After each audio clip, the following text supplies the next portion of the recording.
Hello everyone and welcome back to Rising Angels Reborn. It's Azumarcy here and we will be continuing with where we left off. We had just gotten to the part where we need to turn our medical records into the doctor, so let's continue. From behind the sliding door I can hear a mild commotion as whoever the colonel is prepares for our visit. You're pretty disrespectful to a superior officer. That thing is not my superior in any way. The door slides open, and a dashing Afric with sharp eyes and dull purple hair that falls to his shoulders steps out. He looks me over with a kind, warm smile, nothing like the predator I was expecting from Soul's descriptions. He looks like a demon of yore, but his demeanor doesn't feel satanic. Still, there is something odd radiating from him. Power and confidence, yes, but something feels off. Deep in my gut, a small sliver of ice is forming. My. Our humble ship has been blessed with a radiant beauty. My name is Stan Nelson, ship doctor. Natalie Pusille, it is a pleasure to meet you. No, my dear, the pleasure is all mine. I was told that I would need to drop off my medical records because of some privacy act. That's correct. Smart and beautiful, we are truly blessed this day. Why don't you come in? I also double as the resident counselor and would love to get a chance to know you. I don't think so. If she needs to confide in someone, she has friends. An understanding perspective is often needed to truly cope. In the depths of space, my skills will guide any potential lost souls to salvation. Into your bed is more like it. My actions are bound by my Hippocratic oath. What about yours? What do you mean? I am a doctor and I have an oath to never get involved with my patients. They can feel safe with me. Do you have such restraint? Other than being a trusted friend who wants to protect her from a pervert. You malign me, Major. You both know I'm standing right here and can understand this conversation, right? Natalie, I think I can handle myself. There's my medical records, Doctor. I look forward to working with you on the strictly professional basis you mentioned. Precisely, my lovely Major, precisely. If you ever need any help or someone to talk to without repercussion, I'm always here. Thank you. Natalie, wait! I'm not slowing down. I know Soul means well, but it isn't like I need some guardian angel protecting me from all the bad non-humans. That icy feeling in my gut is warning me to be careful around Stan. Even though he is handsome and charming, I am not a thing they can use in their pursuits. I am the SITO in charge of this mission, and everyone, including Soul, will respect that. I'm sorry, my anger slowly fades out as I slow my pace. Even if I had some idea where I was going on this ship, I think Soul got the point. You what? You can take care of yourself, I know. I just don't want to risk losing another friend to a corrupt beast. Learning some of that teamwork stuff the Vice Commander was talking about? Perhaps. Then trust me, it wasn't like I was going to go inside alone for a special examination in the nude. He made that offer to Zuri. And why has he not been brought up on charges for misconduct? Because she is too dense to realize that this medical record reasoning was flawed and perverse. But I know you are not. I'm sorry. I should have trusted you not to fall for his traps. To make up for it, why don't I take you to dinner? You mean the synthetic stuff out of the machines? Once again, you prove that you can see through a ruse. Will that suffice for tonight? I promise to make a better meal down the space line. I'm going to hold you to that, Soul. Soul leads me to the ship's lounge and cafeteria. I'm not expecting much from it. Synth food is synth food, but anything to soothe my gurgling belly is welcomed. Welcome to the ship's lounge. It's all ranks since... Watch out! In front of me, all I can see is a black boot whiz past the front of my face. It passes so close and so fast that I can feel the wind rushing across my hair. With a mighty tug, Soul grabs the back of my uniform and yanks me back. He pulls so hard that I stumble and almost slam against the wall of the hallway. A mere millisecond later, a large green tail slices through the air where my head used to be. Before I can react and determine what just about took my head from my shoulders, Soul storms forward. Damn it, Zuri! How many times have Commander Rasuna and I ordered you to not practice your fighting garbage in the lounge? Wow, Soul, you've gotten pretty good reflexes. I had to develop them because of you. Answer the question. I don't know, a couple? 27 times. Don't you have anything better to do than remember random numbers like that? I wouldn't have to if you stopped trying to kill people. Oh hey, who is she? The superior officer you about murdered for committing the horrible crime of just entering the room. Anyway, I'm sorry, I'm Zuri. Who are you? Now that she is settling down, I could get a better look at the woman with such amazing speed. She is oh, what were they called again? Do you have any remembrance of the academy? What is your proper procedure for introducing yourself to someone who outranks you? Come on, she's not my chain of command. We don't have to be quite uptight, right? Long ears and green hair would tell me that she is an elf, but elves don't have wings. Possibly she could be an Afric like Stan, but Africs don't have shiny scaly tails. Wrong. I don't care if we are crew dogs or not. We maintain the chain of command and respect during all phases of operations. But I'm off duty right now. What does that have to do with anything, Lieutenant? I think I remember reading about them in the news a bit. If I recall the story correctly, they come from some sandy planet in the far northern reaches of the Riolian Republic. We're just normal people off duty. We're all the same.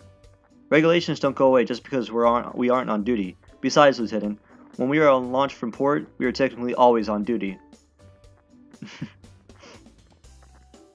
I don't mean to interrupt, but what are you? Huh? Annoying and disrespectful. She meant me.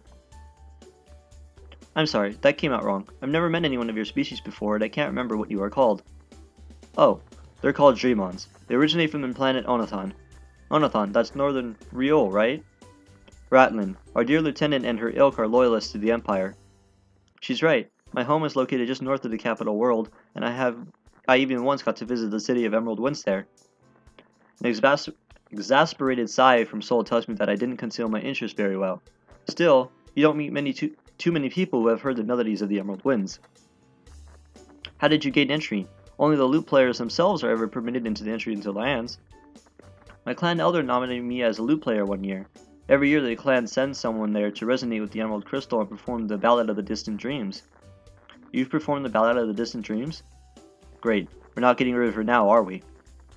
Sol must never have heard the heart-touching Ballad of the Distant Dreams. Even though I've never heard it in person, the soft melody plays in the happiest places of my memories. It's a soft song of hope and loss, of what once was and what shall be. No matter what Sol thinks of the player, if he could hear the song, he could be swayed by it too. That's it, wow. You really do know it. Of course I do, it's so beautiful. I love it, but I kinda suck at the lute player, and I can't beat my wings to the right rhythm for the ballad. Oh. Big surprise. But a warrior has to be both a master of sword and of culture, so I practice it anyways. The others stressed that a lot to me during my training. But a real warrior doesn't bother with such weaknesses. Did he also strike respecting your elders? Not really. Big surprise. Are you saying that I should be calling you Grandpa? I would eat my heart out with nothing more than a toothpick than claim any family relation to you. Speaking of food, why don't we get some and go get to know each other a little better? That would be awesome. Alphonse, Kylie, and I were just about to sit down and have dinner. On second thought, I'm not that hungry. Come on, Grandpa. How am I supposed to find my way to my quarters afterwards without a guide? Sheath and Moonfollow. Take her there afterwards, Zuri. Hey, Sol, don't go, please. I want to hang out and catch up, but I also want to get to understand everyone better.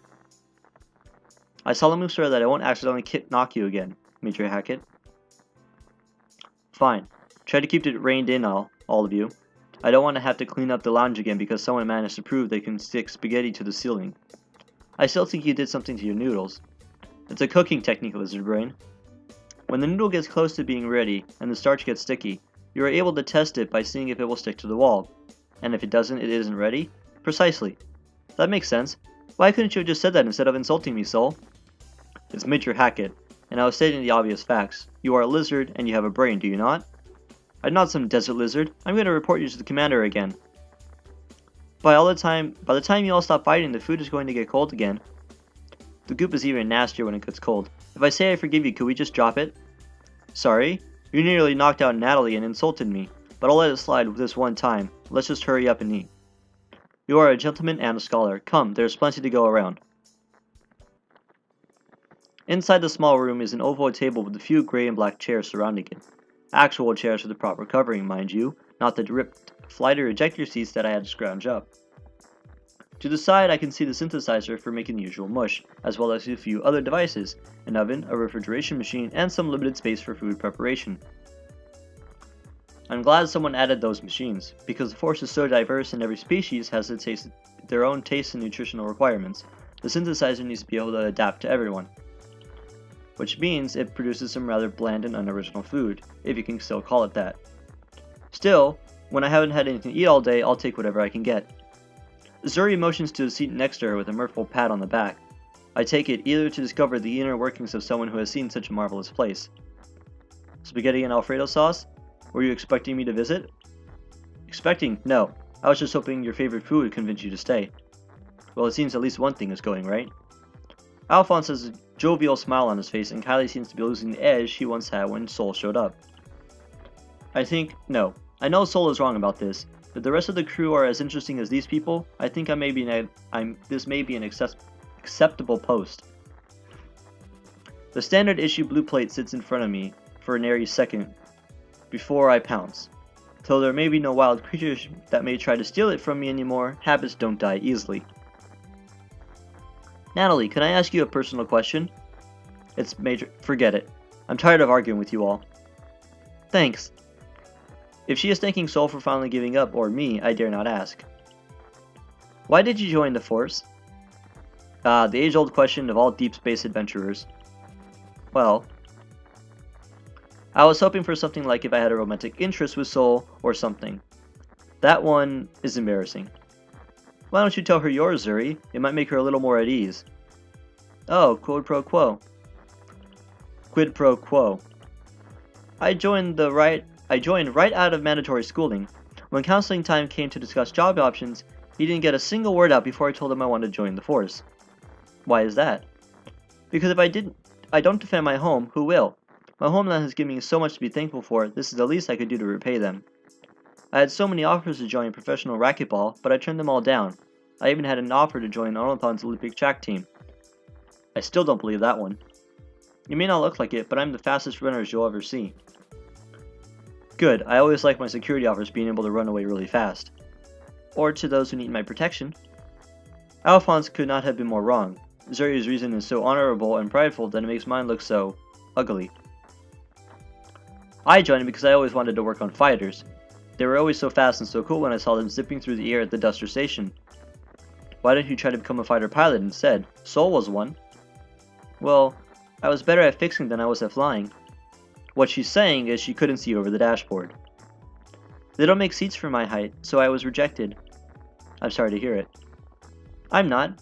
We'd be a flying garbage scow with nothing but synth food to eat. That's what she wants to hear, that her dreams are less important than your stomach. I didn't mean it in that way, Kylie. I know. Still doesn't sound any less offending. Why don't you tell us the reason why you joined, Sol? Why do you care? Natalie already knows why. We've had this conversation before. I would like to know. You never told us anything about yourself.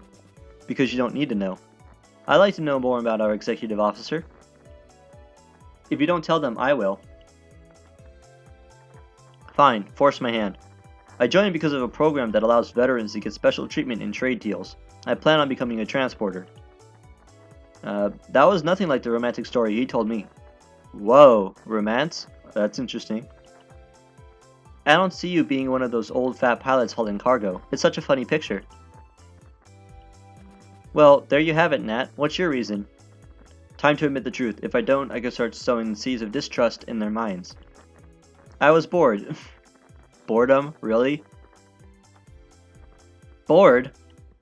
This is so embarrassing, but I really thought I was just really bored one day and said I could just go to the university and become a chemist, but that's boring. I decided to sign up on a whim. But you stuck around to be the best and prove your might and strength to the universe. It's not why you did do something, but that you did it. Exactly. What you do here and now is what matters, not how you got here. Sol flashes me a small smile. He knows the truth. I came here because my family is incredibly poor. I couldn't afford the university, so I had to find other ways to become the best. There is nothing I hate more than those sad smiles I get when people discover my poor heritage. They don't know what it's like to fight from the ground up with nothing more than your heart. That is why I must continue to be the best. I'll conquer peace for Katagia, be the hero, and prove myself to the universe.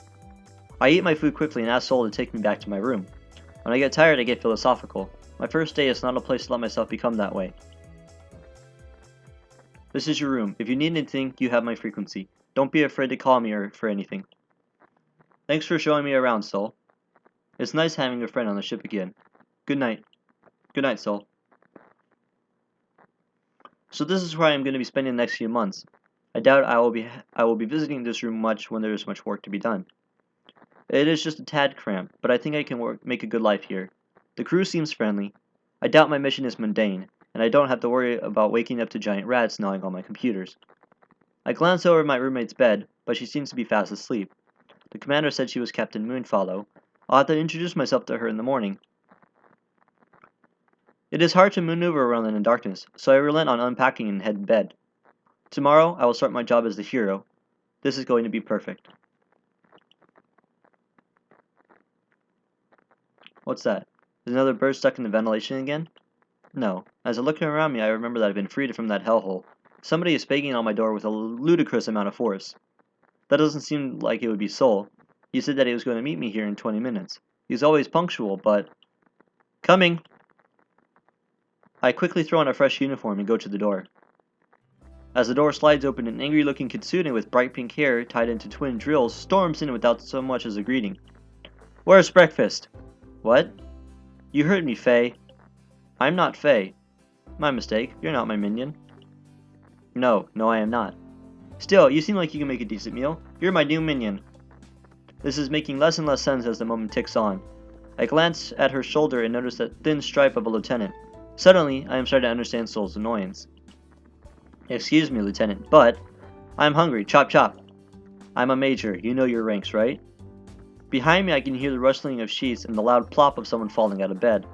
I want to turn and investigate, but the uppity lieutenant is looking over me like merchandise. Not much to look at, but you've got spirit. I think I'll be acceptable in the ranks of my minions.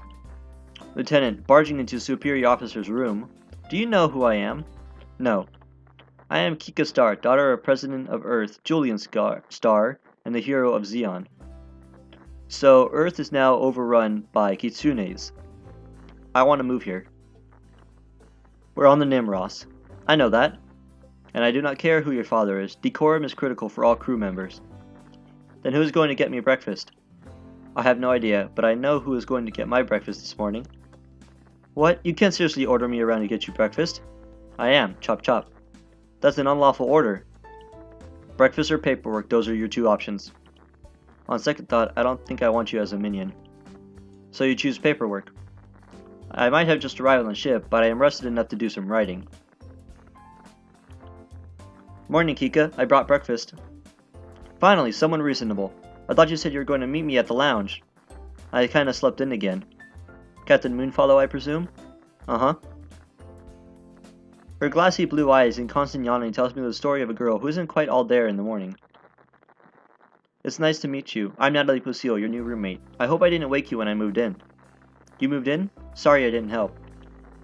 That's why I have to beat on the door so hard. She doesn't sleep so much as she slips into a coma. Interesting. It's good to know that I won't disturb you when you sleep, Lieutenant. Star, was it? Soon to be Captain. I am not such a heavy sleeper. This is your one warning. Faye, did you make the Danish like I asked? Danish? I thought you wanted toast. Whatever, let me see it. Here you go, Major Pusile, was it? Are you making fun of me? You said breakfast or paperwork. There, all better now. Well, true, she did say breakfast or paperwork. She never said that she had to make it. She just said go get it. Let's go, Faye. You can make me a Danish. I made today's breakfast. It's your turn. It's still today. Bossy. They go walking off without paying me any attention. See? She's been that way ever since her upperclassmen up at the academy. The lieutenant got under my skin, but I don't think you should call her a mutt. No, Moonfollow's the backstabbing mutt. Kika is just a puffed up house cat. I look at the toast in my hand. No point in letting it go to waste. The meeting is in 20 minutes. Are you prepared? It's in 2 hours and 20 minutes. No, I double-checked with Rasuna this morning. Are you saying that you haven't read your orders yet? I jam the toast in my mouth and sprint out of the room down the hall. I can salvage this. Really, I can. Okay, so we'll stop this here for now, and we'll pick it up soon. So, I hope you're enjoying the series so far. If you aren't, then you can stop if you want. But I really want you to continue to the end with me as well. And we'll see what happens later on. So, have a wonderful day, be safe, and I will see you in the next video. Bye!